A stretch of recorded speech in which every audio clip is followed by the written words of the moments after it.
যারা daily blog করেন তাদের ব্লগগুলো কিন্তু দেখলে মনে হয় বাসার কাজকর্ম কতটা সহজ, কত সহজে কত কিছু করে ফেলা যায়।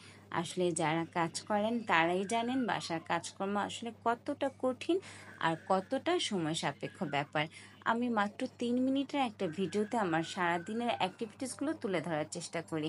আসলে কি 3 মিনিটে কখনো বাসার কাজকর্ম শেষ করা যায়? হ্যালো ভিউয়ার্স, আসসালামু আলাইকুম। আশা করি আল্লাহর রহমতে ভালো আছেন। আলহামদুলিল্লাহ আমরাও ভালো আছি। সবাইকে আমন্ত্রণ জানাচ্ছি আমার আজকের ভিডিওটি দেখার জন্য।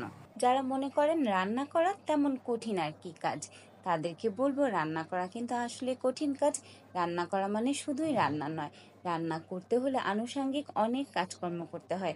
যা রান্না করতে হবে তা তো কাটাকুটি করে ধুয়ে পরিষ্কার করে তারপর নিতে হয়। আজ আমি চিকেন রান্না করব। চিকেনে আলু দিব। আমার বাসায় কিন্তু প্রায় চিকেন আলু দেওয়া হয়, অর্থাৎ আমি আলু দিয়ে চিকেনের পাতলা ঝোল করি। আর মাংসের মধ্যে আলু দিলে কিন্তু বেশ ভালোই লাগে, সেটা গরুর মাংসই হোক আর মুরগির মাংসই হোক। আমি চেষ্টা করি সবজিগুলোকে আগে থেকে কেটে পরিষ্কার করে ধুয়ে নিতে, তাহলে রান্না করার সময় কিন্তু ঝামেলা একটু কমে যায়। আমি এরকম অনেকেই দেখেছি যারা বিয়ের পরে খুব দুঃখ পান যে সংসারে অনেক কাজকর্ম করতে হয়, রান্না করতে হয়, অথচ বিয়ের আগে তো কোনো কাজই করতে হয়নি। তো আমি আবার এই ধারণায় বিশ্বাসী না, কারণ আমার মনে হচ্ছে লাইফের প্রত্যেকটা স্টেজে কিন্তু এনজয় করার মতো। নিজের সংসারের কাজ নিজে করছি, যা ইচ্ছা তাই করছি, পছন্দ মতো রান্না করছি, এটা আমার কাছে মন্দ মনে হয় না। আর তাছাড়া আমার কাছে মনে হয় সংসারের কাজ করতে পারাটাও কিন্তু আল্লাহ পাকের একটা নিয়ামত। কারণ অনেকেই আছেন যারা চাইলেও কিন্তু সংসার করতে পারে না, নানা রকম সমস্যা থেকে যায়। তো আমার কাছে মনে হয় সংসারের কাজ করাটা আসলে মন্দ নয়, ভালোই। তো দেখতে দেখতে আমি কিন্তু মিষ্টি কুমড়াটাও কেটে ফেলেছি। আজকের মিষ্টি কুমড়াটা বেশ কচি ছিল, অর্থাৎ মিষ্টি কুমড়াটা ছোট ছিল, তো সেজন্য আমি এটাকে খোসা সহ কেটে ফেলেছি। কচি মিষ্টি কুমড়া খোসা সহ ভাজি করলে কিন্তু মন্দ হয় না। তো আমি এদিকে চিকেন রান্না করার জন্য মশলাগুলো কষিয়ে নিচ্ছি। আমি সবসময় চেষ্টা করি মশলাটাকে সুন্দরভাবে কষাতে, তাহলে তরকারির রংটা কিন্তু বেশ ভালো হয়।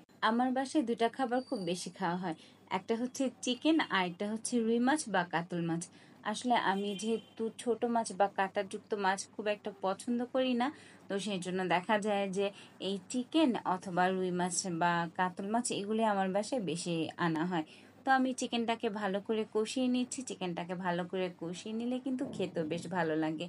চিকেন কষানো শেষ, এই মুহূর্তে আমি আলুগুলো দিয়ে দিলাম।